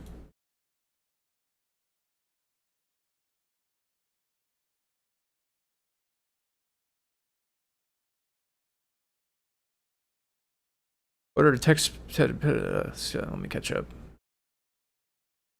Forgot to pass response. Client does not send set cookie header. Right. No, client sends cookie instead of set cookie, right? Yeah, client sends cookie without set. Ordered Teddy Ruxpin, cost a fortune to bring the delivery from US to EU, probably the import fee as well. Don't have children of that age, nor small children yet, so hope we'll be here before Halloween. Anybody working on frightening Teddy Ruxpin? That's a good idea. That'd be pretty cool. You get some like scary vampire words or something in there. Just checking in. Are you working on that? Is that one? I think so. Yeah, 67. Is that right? Yeah. Yep, that's the one we're working on. Okay, add docs for cookie usage. So we can check the docs by going to the repo and going into docs. And I have an alias called cpdocs, which does the build, but it's like I don't know, Sphinx build something, something, something. It's got a bunch of stuff. Arguments. Build, we go to index. I don't really want to run it there. Probably just messed up the chat again, didn't I? No. Well, maybe temporarily, but it's back to working, at least as of right now, so. Cookie, that would be under where? Cookies. Oh, but that's the example, okay, nice. What about the API reference server files? That's the other new thing. One of the other new things. We would want request.cookies. Sent with the request, nice. Yeah, so the header would be the raw value, and you would just get the equals separated. But then cookies gives you this nice clean dictionary where you can just grab whichever one you want. Nice and easy, no parsing, no equal signs, no semicolons, none of it. Just get your string values right away. Form data files that uses the new files and file classes for representing uploaded files uploaded using multi-part form. Fixes tuple as the route methods. Let's test that one real fast. That's easy enough. We could just change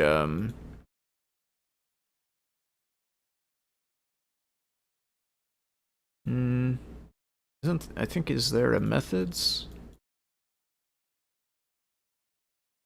Yeah. I'll take methods, I'll put that in here, and then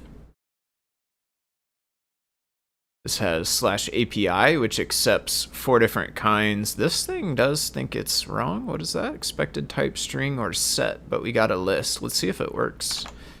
Save it. Running. So /API.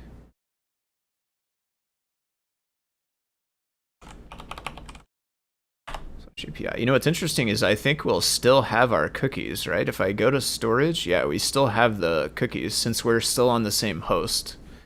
It's kind of interesting. So that returned us a JSON object if it was get objects, which is just this thing. Nice, okay, yeah. What is this yellow for? Expected dictionary, but got list. Oh, is that supposed to be a list instead of a dictionary? Oh, maybe you can return more than one.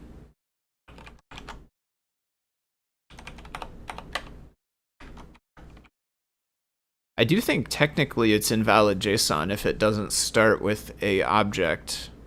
But I also don't know if I'm like actually right about that. Yeah, it does still return fine. What's the raw? I have like a special thing that shows me this. There we go. Yeah, some parsers that I have run across, they have told me this was invalid to start with a list on the outermost thing. They said you have to have an object on the outermost thing, so curly brackets. I don't know if that's actually accurate or not, but I also can't remember what parser it was that told me that.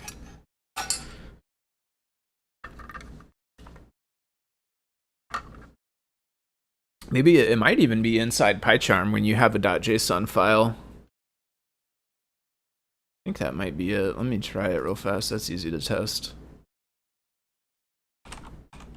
I don't think there's any need to change it either, though, right? Because like some parsers handle it just fine. Like my browser one here handled it just fine, even if it's not actually valid, but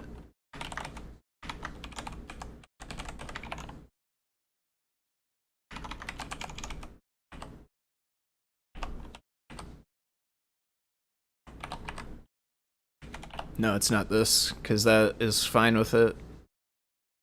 Yeah, I don't know what it was. Must have been somewhere else.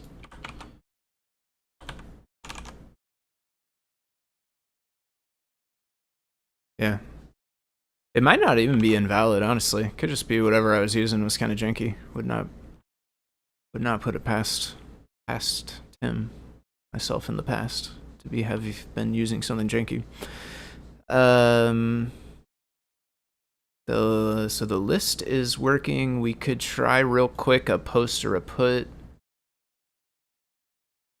Maybe let's copy the login one. Not test post API. Request post slash API. Slash post URL headers status. Yep, let's do all that. Send it.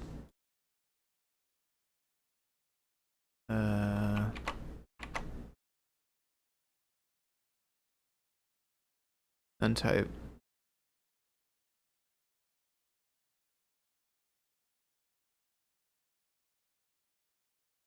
I don't know if I crashed it on the post or if I crashed it when I ran this.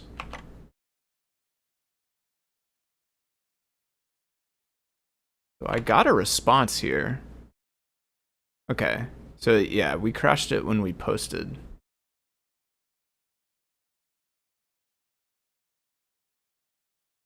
None type is not subscriptable, line 36.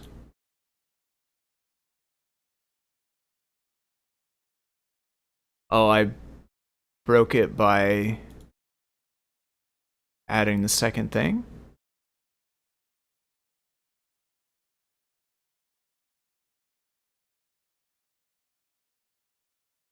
But I have an ID. Object and enumerate objects. Does have... Oh... Uploaded object. So I did not upload an object. That's probably why it failed. So we could do JSON equals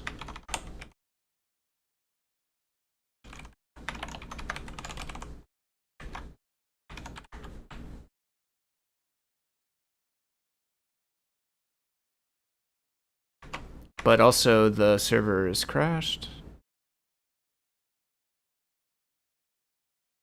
Is it? Maybe it's not actually. Maybe it was actually still running. I did not give it an ID still though, so even if I give it an object, we should probably also have an ID.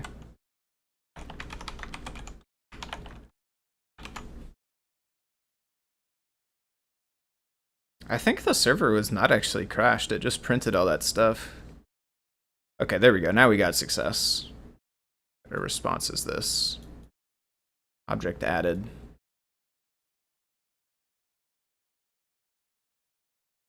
Did it actually add the object? So if we do a GET request, do we have 3 now? Oh, look at that. Nice. Yeah, cool. So that gives you like a little sort of makeshift database in memory only, which is cool. I like that's part of the example. Been out of coffee for like last 30 minutes, but I keep trying.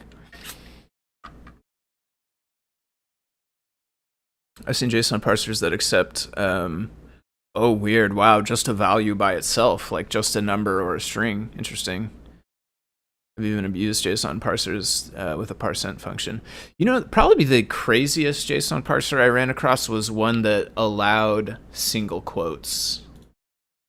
JSON actually stipulates double quotes, but I ran across a parser one time where it allowed single quotes. And then what's even weirder is if you're in like just plain old JavaScript, you can get by with no quotes for the keys, which is super weird. Apparently the driver doesn't know how to use the intercom, so now I probably won't get my add a package until Wednesday. Oh, like he probably had a, I gotcha, had a delivery, but the driver just bailed on you, give you the note or something instead of checking if you're actually there. Sounds like, yeah, we've had times we get that from the UPS as well. Although they've been pretty good lately, I'll say, for me at least, but. Okay, we got our post. Let's do a put. It looked like it was the same thing, right? I don't know if it changes anything. That untype. Did it change anything? We got still none type not subscriptable. Since I'm missing memory on my ESP32 for all features, I'm using server as processor while ESP has a role of terminal only. Oh, nice. Okay, so you got your project split up into two microcontrollers, kind of share the load, so to speak. JSON parse 42. Okay, so here's Python. REPL is saying 42 is fine. Oh, no. This is not Python. This is JavaScript, right? JSON.parse is JavaScript. Unexpected token, yeah. So it does, so JavaScript itself allows the number by itself, the string by itself, but does not like these single quotes, yeah. Yeah, I can't remember. It was part of a game framework, libgdx maybe, and then like something associated to libgdx can use JSON files, and then those files were allowed to use these like funky extra formats that are not necessarily real formats, but like, you know, I don't know, it's not that far of a stretch, right? JSON with single quotes is not that far out there. It's just technically not valid, but this thing had support for it, which was kind of cool. Kind of weird at least. So what did we got? None type. It is still 36. But object ID, none type object isn't subscriptable. So I did still upload it. I did upload an object though.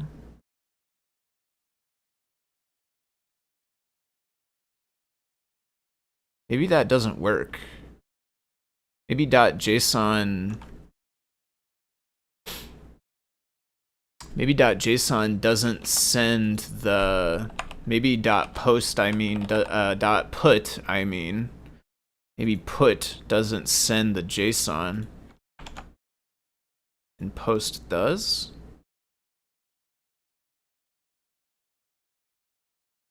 I didn't get hardly anything. Remote disconnected. We didn't get a response.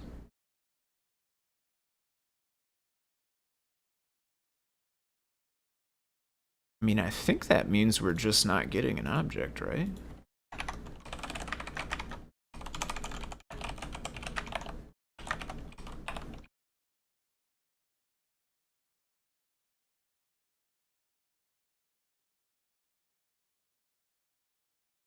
Yeah, got none. I'm betting that's different. I'm betting that's a thing with requests.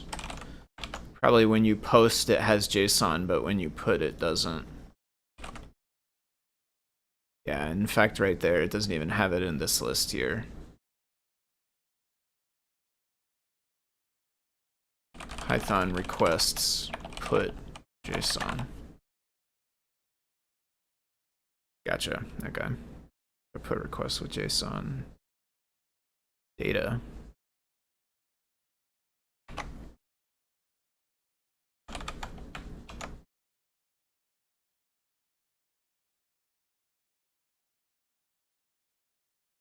Done there as well. JSON.dumps.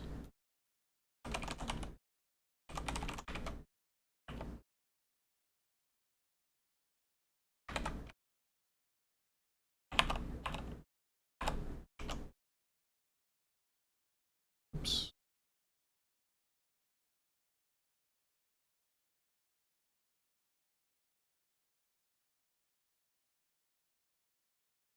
Still getting none.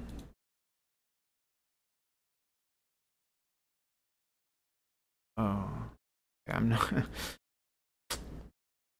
reading from the wrong half, but I tried this first and it still didn't work.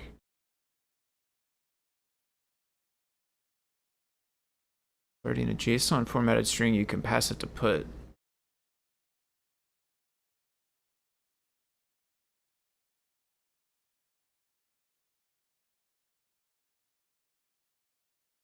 Maybe that could be wrong. And then this one's either inaccurate or out of date or something, but like we literally tried that and it didn't work.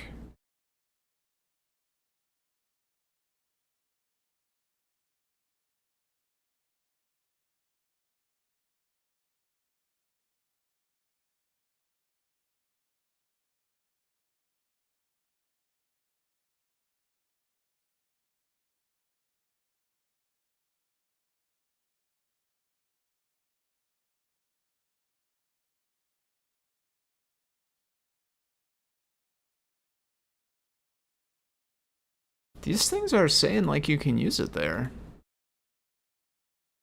The server-side thing. Not sure what you mean. Do you consider adding a link to the PR in the YouTube? Do you consider adding a link to the YouTube video in the PR? This was, we could do that, yeah. We'll remove put from this example.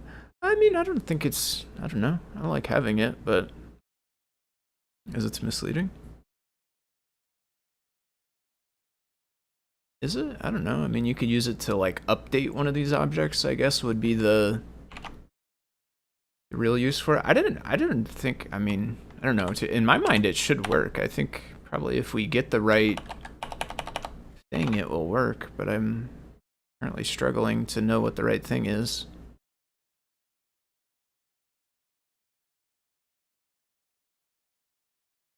See, and this gets kind of hard because it's optional. So it does say JSON here. Optional. JSON data to send the body of the request. And that's on put. So that should work in my opinion. Or are you saying something in the server?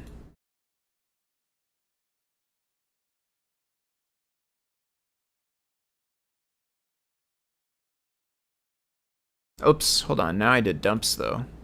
We definitely don't want that.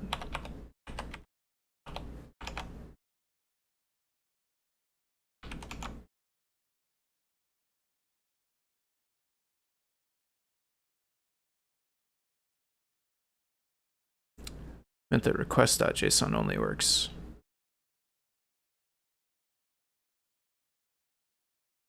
Yeah. But that's for reading the response, right? Request. You mean .json once you get a response, or do you mean, because I'm doing argument JSON, not a .json, and that should, I mean, as far as this code here is, or docs, I should say, the docs here seem to think that should work. But it also seems to think data should work, but I also was failing to get data as well.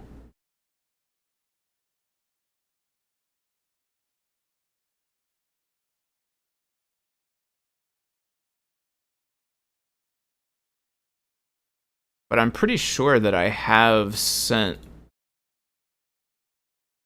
posts before, or puts, I mean.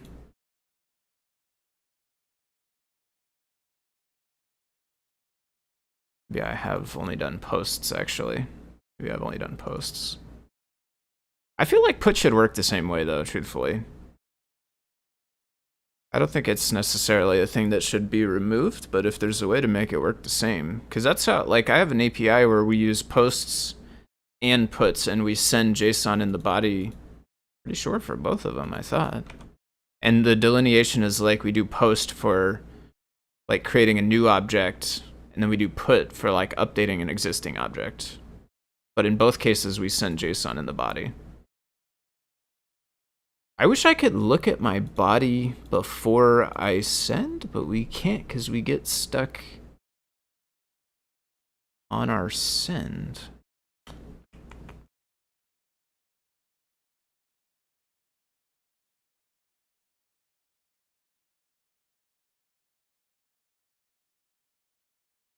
One thing I do think that would be nice, not necessarily removing the put altogether, but if it would still respond. I think this is telling me that it didn't respond, right? So if we could have code that's like, if uploaded object is none, return JSON response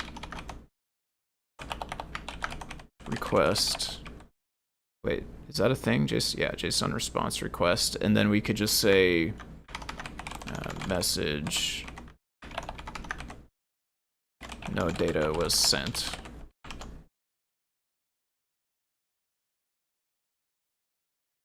And then it returns fine, yeah. But I am still confused about why we don't have our data. I do think it should be there. It's probably just coming through in the wrong place, like not in the body or something. Okay, here's what you were talking about, request.json. I think I'm finally caught up with you again. Yeah.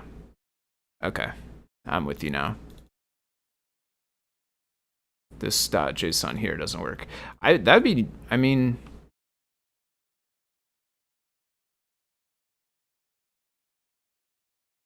Okay. I think it should allow post, put also, and delete. Maybe? Does delete send bodies? I'm pretty sure delete can send body as well.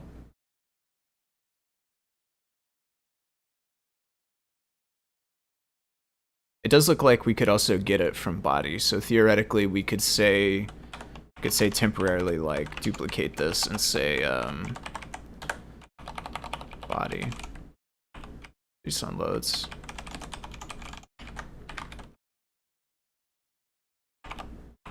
Yeah, sorry, I'm 0 for 2 now with you telling me the exact answer and it going right over my head. Let me see here. There we go. Okay. Yep. I am totally caught up now. This would be still a nice fix, I think, also, though, because if they do send whatever kind of method they send, if it doesn't have a body, it'd be nice to still respond to them with a valid response rather than a no response and then connection closed or whatever it is ultimately that it gets. All right. I think we are going to be wrapping it up here pretty shortly. The main thing I did not end up testing so far was the files. We did not do any file uploading. And then we did, I suppose, some testing sort of tangentially with some of this stuff since we were using some forms on some of these. The posting, well, in particular, I guess we used query data more so than form data. So we did not necessarily thoroughly test all of these, although some of the testing we did probably touched some of these, but there's probably more. Probably would be nice to do a bit more in depth there, especially with the form data in particular. So I think the plan for right now is I'm going to wrap it up for this evening. I'm going to head out, and then I will be back tomorrow morning at 10 a.m. Central Time, which is the normal time that I typically stream each week. That is over on my own channel, FoamyGuy_Twitch on Twitch, or just FoamyGuy on YouTube, I think, although I don't know the URL off the top of my head. Sorry for that. But I will post links in the Discord, the chat that's right below me right here, live broadcast chat in the morning. I'll post the links right when I'm getting ready to get started. So those links will pop up with to the stream in the morning. Yeah, thanks everybody for hanging out. Like I said, as far as I know, I believe, I think Scott is back next week. Again, don't hold me or him to that. That's just, I think. So I think Scott's back in this time next week. I'll still be around on Saturdays. I hope everyone has a good rest of your Friday evening. I'll see those of you that want to join me tomorrow then. And thank you everybody else for watching. Thank you, Michael, for all the work on HTTPServer as well as all the fixes live. It was really nice to be able to go back and forth and ask questions and get answers, even though it took me a little while to understand the answers sometimes. Super duper appreciate all your work on this library. It really is lots of great work. I've tried to mention it a few times, but yeah, I really cannot say enough how much I appreciate your work on this. It's super duper cool. So thank you so much for all the work here. Thanks everybody for watching. Tune in next week for Scott, and tune in tomorrow if you want to watch me do some more work. I'll probably pick up where we left off here in the morning. So ta-da for now. See you later. And thanks again for watching.